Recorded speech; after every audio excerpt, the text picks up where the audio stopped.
Yo, what's good, YouTube? It's your boy YALL, man, back in another video, you know what I'm saying? If you're new to the channel, make sure that subscribe button, like the video, comment down below other videos of the things you want to see, y'all. As you see from the title today, y'all, we're reacting to Shrek, you feel me? So it's going to be all the movie references and everything in the movie Shrek, you feel me? This is the first Shrek, I'm pretty sure, right? Shrek 1. Yeah, and the first Shrek, and I'm pretty sure I'm on for 2. Yep, right here, look. 1 for 2 right here, you feel me? So we're going to do 1 first, and we're going to do 2 next time, you feel me? But like I always say, y'all, hit that subscribe button, like the video, you feel me? Y'all ain't here just being nosy. Let's get into this, John, now. How's it going, guys? My name is Graham, and welcome to 2 Left Frames. This is a video covering every reference used in the first Shrek movie. Something I personally didn't know is that Shrek is actually an adapted screenplay. Shrek the book was written in 1990 by American writer and cartoonist William Steig, with Shrek deriving from German and Yiddish origins meaning fright or terror. In the book, there is an ogre, there's a donkey, they go on an adventure. That's about the extent of the similarities. The first movie's plotline at large, saving a beautiful princess from a hidden keep guarded by a sinister dragon, is largely mirroring Sleeping Beauty. The framing device used in the opening scene of Shrek reading from a book is also mimicking both Sleeping Beauty and Cinderella. Then, from its own opening, very memeable shot, we know that Shrek will instead be largely about going against the expected and subverting fairy tale tropes. Quickly looking at the outhouse door here, the crescent moon is something typically drawn on outhouses, but also reflects the DreamWorks logo. I had to look this up myself. These cutouts were to act as windows letting light in, but also were to help the illiterate. Moon doors were used for women's outhouses, and stars were for men. So in a likely somewhat unintentional little joke, Shrek is using the women's bathroom. Seemingly it's his only bathroom. He don't care. The angry mob arriving with their torches and pitchforks, with Shrek himself directly describing this. Grab your torch and pitchforks! And the broken down windmill where we first see Fiona as an ogre together work as references to the 1931 Frankenstein film, which somewhat differs from Mary Shelley's original story. Donkey flying with the help of Tinker Bell is similar to when Peter Pan first helps Wendy and the others fly. It also shares similarities with Dumbo, which technically came first and features a very similar scene, so either it's a reference to both or you can decide which one it more closely resembles. Tinker Bell. You might have seen a house fly, maybe even a super fly, but I bet you ain't never seen a donkey fly. When Donkey uses this line, he might be referring to the fact that superheroes fly, but he's more likely referring to the 1972 blaxploitation film Superfly. Starting with this scene and carrying on through the rest of the movie, we repeatedly meet fairy tale creatures. I'm going to get them all out of the way at once here and not bother repeating them multiple times. We have Snow White and the 7 dwarves, Geppetto and Pinocchio, the 3 bears from Goldilocks, which there's more to talk about there later on. The 3 little pigs, which have different hats reflecting their different housing choices. A straw hat for the straw house, a construction worker's hat for the stick and lumber house, and presumably a foreman's hat with a trowel for bricklaying. Next is Peter Pan and Tinker Bell, the 3 blind mice, who have the honor of being the only on-screen nursery rhyme reference. We'll exclude the Muffin Man since he's never actually seen, in this movie at least, while every other referential character instead comes from a fairy tale, a legend, folklore, or some other story. The bad wolf in Shrek's bed, the old woman who lived in a shoe, with her shoe in the background here that I somehow never noticed until now. I never noticed the that Pied either. Piper of Hamelin, the 3 fairies from Sleeping Beauty. It's pretty common for fairy tales to have things come in threes, hey? We have Gingy the gingerbread man, with him and Farquaad doing the Muffin Man nursery rhyme together during his interrogation, and that scene isn't referencing anything specific. It's merely pulling from various film and TV interrogation tropes. The magic mirror from Snow White, Cinderella and Snow White themselves are both in the mirror's little presentation, Robin Hood and his merry men, although this is more of an allusion to them than those direct characters. More on that later. And while the swamp is absolutely filled with fairy tale creatures, they seem to mostly be generic witches, gnomes, and wizards, and also a unicorn? He just randomly pops up in 2 different spots. Donkey's line. I never noticed the unicorn. Man, they was tripping over themselves like babes in the woods. See that? Babes in the Wood is a traditional children's tale. The actual subject matter is super dark, as were most original fairy tales, but the general idea of the expression still used today is to refer to any innocents who unknowingly stumble into a dangerous situation. I never heard You're a that. mean green fighting machine. This is a reworking of Lean Mean Fightin' Machine from 1981's Stripes, starring John Candy and Bill Murray. Are you talking to me? This is debatably a Taxi Driver reference since it's not directly parodying that original scene. I think it might simply be a similar line. Donkey's full of musical contributions to this film. He belts out Friends by Bette Midler, On the Road Again from Honeysuckle Rose, and Try a Little Tenderness by Otis Redding. The way Fiona sings to the birds directly mimics Snow White. Yeah, but she wasn't no Snow White now. Daggone bird pop. I specifically remember after I got this DVD, I rewatched that in slow motion about 30 times in a row, crying and rolling around with laughter each and every time. These birds placing a cloak gently around Shrek's shoulders is also the same as Snow White. Now, there has been a lot of speculation that Farquaad was modeled to look like Michael Eisner, the then CEO of Disney. Shrek was produced by Jeffrey Katzenberg after he left Disney to found DreamWorks. He didn't leave on great terms, so people often assume that pretty much everything about Shrek's subversive plot, anti-Disneyness, anti-capitalism, and anti-fairy tale storyline was all done as a middle finger to Disney. So yo, that's true, that's wild. Why not do the same with their villain? Although Farquaad's appearance, hairdo, and general attire all appear to resemble Shakespeare's Richard III, so drawing those connections to Disney may have been unintentional and something read in by fans. Few people can answer that except for Jeffrey Katzenberg. There's also some speculation that Farquaad's first entrance is meant to mimic Darth Vader's entrance. I wouldn't say they're that closely similar, but any visual analogousness there is certainly going to help establish him as the villain, and if you're going to pull from anything, you might as well go with a classic like Star Wars. The Magic Mirror presents the three princesses to Farquaad in a similar manner to the old TV game show, The Dating Game. Even the 70s flower splatter wallpaper matches the original set's decoration. The mirror, stating that Fiona likes pina coladas and getting caught in the rain, is clearly a reference to the famous song Escape by Rupert Holmes. Either intentionally or coincidentally, that song is also predominantly used in another Cameron Diaz movie, The Sweetest Thing. But I think it was probably chosen for the ironic fact that while being parenthetically called the Pina Colada song, its actual title is Escape. Probably the major reason Fiona is drawn to that song herself. Oh, shoot. You are parked in Lancelot is just a great pun. You're in the Lancelot part of the parking lot, the Lancelot, the Lancelot. It works on so many levels. It's referencing the Knight of King Arthur's Round Table while also playing on Disneyland's use of famous characters to mark out sections of their parking lot. Really, all of Duloc is a mockery of Disneyland, so it fits that the parking lot would be no different. This flower bed with Farquaad's face is the same as what's done with Mickey Mouse's face in front of Disneyland. It's even done in a more caricature-like style, more reminiscent of Disney's animation style. Duloc's Perfect Place introduction song vaguely resembles It's a Small World after all. Lots of small puppeted characters singing an overly jubilant song about how everything's great and everyone gets along, with an earworm quality that's particularly irritating.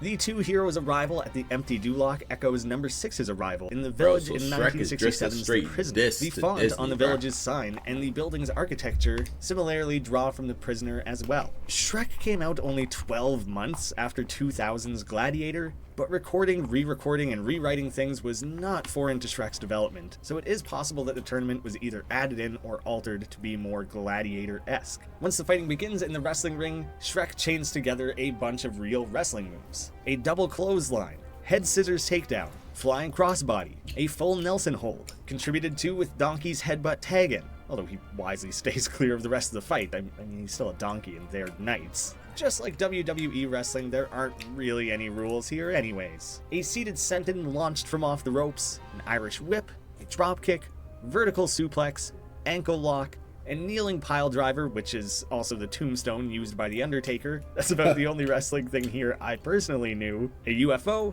and of course, the classic chair. Something a Spanish Redditor pointed out, the luchador name for the seated senton is actually La Silla, which means the chair. And funnily enough, in the movie, there's a woman yelling, "Give him the chair," immediately after he performs La Silla. So there's a little bit of extra fun there for Spanish-speaking luchador fans. Unclear if intentional, but a cool little fact nonetheless. That's cool. And at the very end, a donkey or mule kick is a technique used to break a hold in wrestling, but Donkey kind of made it into his own signature move. Now, this isn't a particular reference as far as I know, although "try the veal" is said in The Godfather.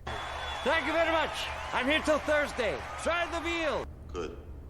Try the veal. It's the best in the city.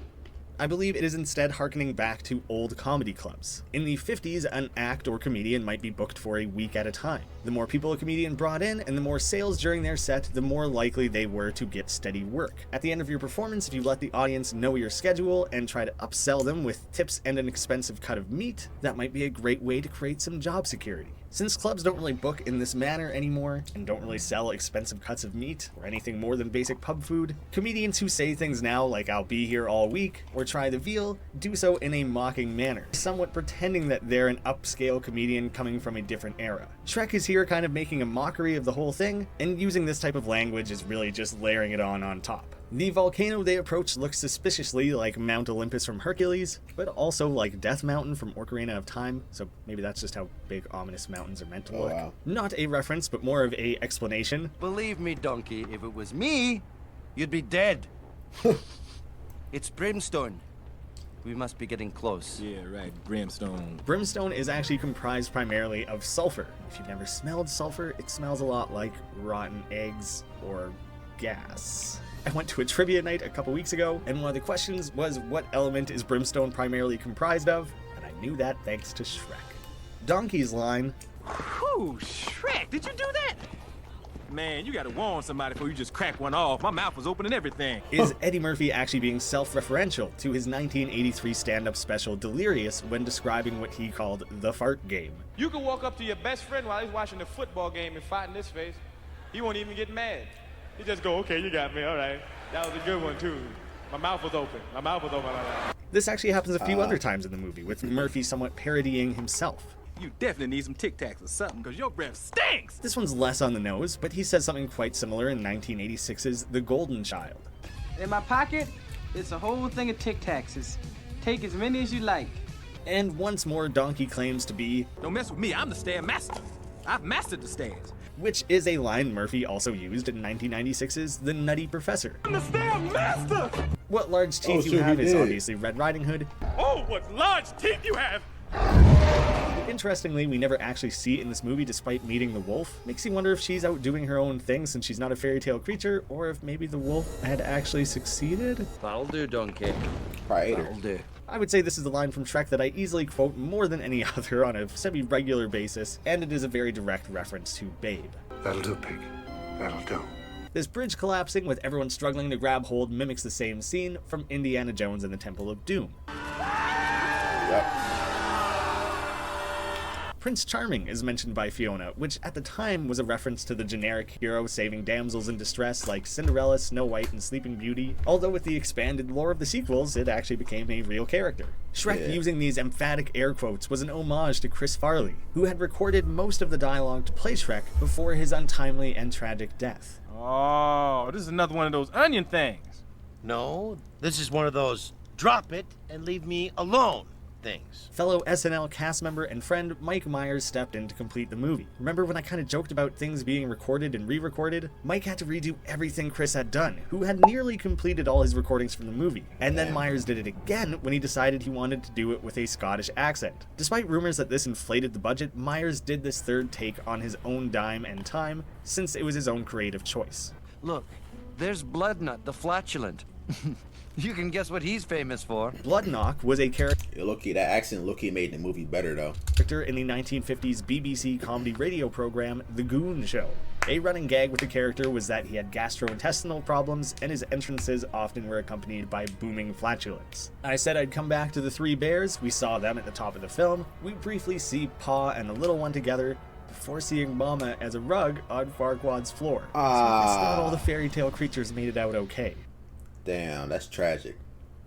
Farquaad is really earning his name here, with the intended joke being there that his name sounds an awful lot like Farquaad. There's some pretty shady dealings going on in the kingdom. Peter Pan is trying to sell Tinkerbell, Geppetto is trying to sell Pinocchio. Come on, guys, look out for one another. Our Mama Bear rug could itself be seen as a reference to the fact that Disney killed off the mother character or had them mysteriously already missing in so many of their movies. Botticelli's The Birth of Venus is recreated over Farquaad's bed with himself featured as Venus. And behind Farquaad's fancy king and queen dressing gowns, we also see a Tudor and Hennin hat, both classical headwear commonly used to depict Romeo and Juliet. Who's to say this guy isn't a romantic after all? Although he does seem to be getting ready for some alone time here? Romantic. Yeah. Right? Monsieur Hood, notably not Robin Hood, as this character is distinctly French, shows up looking like Errol Flynn's 1938 portrayal. He and his merry men do the river dance and advance on them like one of the gangs out of West Side Story, and calls Fiona and Shrek Beauty and the Beast. That's bad. When the beauty's with the beast, it makes me awfully mad. Which, based on Fiona's transformation at the end of the movie, somewhat mirroring Beast's final transformation, she kind of embodies the spirit of both Belle and Beast. As a little aside, there's this little wink of a joke that I personally missed all these years, in which Hood is cut off right before saying something a little bit less G-rated. Obviously not the only piece of adult humor in the movie. He's basically saying he likes to get paid. When Fiona fights back, she lets out Yeah. a Xena warrior princess like yell before doing a Trinity-style 360 kick from the Matrix. Yeah. That John was lit. She also punches someone over the shoulder like Steven Seagal, and does a ponytail whip not dissimilar to one Jackie Chan did a year earlier in Shanghai Noon. This leads me to believe that the other feats of athleticism shown in this fight are also referencing other bits of pop culture, I just don't know the specifics. The way Dragon scoops up and swallows Farquaad is almost identical to how the T-Rex does so in Jurassic Park. Yeah. The transformation of the onion carriage as well as the blind mice is both a reference to Cinderella, but also somewhat self-referential with the inclusion of more Onions? My favorite part of this is that the three mice are actually seemingly still blind.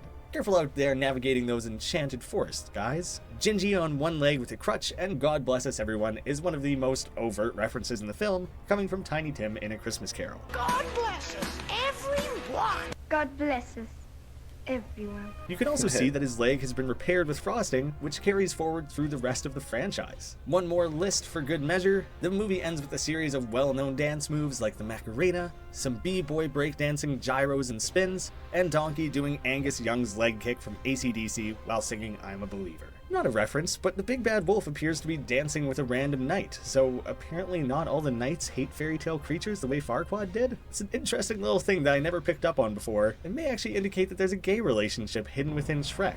It may also Come on, indicate bro. bestiality, but I'm just going to go ahead and ignore the implications of that. Hey, and if you also happen to have the 2-disc special edition of Shrek, as you all should, it includes the Shrek karaoke dance party. We get Yeah. renditions of Just the Way You Are by Billy Joel, Like a Virgin by Madonna, Baby Got Back by Sir Mix-a-Lot, Feelings by Morris Albert, YMCA by the Village People, Do You Really Want to Hurt Me by Culture Club, Stayin' Alive by the Bee Gees, Who Let the Dogs Out by Baha Men, Dance to the Music by Sly and the Family Stone, and Happy Together by the Turtles. Wow, I really got this John too, bro. And I actually remember this from back in the day. Like, come on, that's tough. And luckily for the Bear family, Mama Bear appears to be alive and well here, so they had better hope for their family's sake that this DVD extra is considered Shrek canon.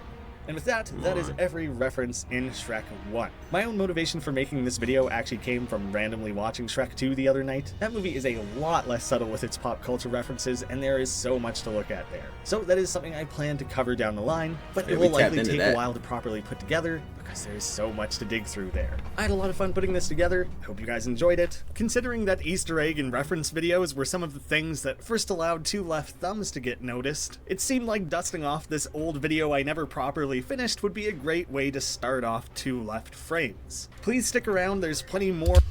Alright, y'all. This is the end of the video, man. Make sure that like button, subscribe, comment down below other videos or the things you want to see, y'all. Like I said, I'm gonna do part 2 right here. I'm gonna do that part 2, John. So make sure y'all stay tuned for that. You feel me? But I'm out here, y'all. Peace.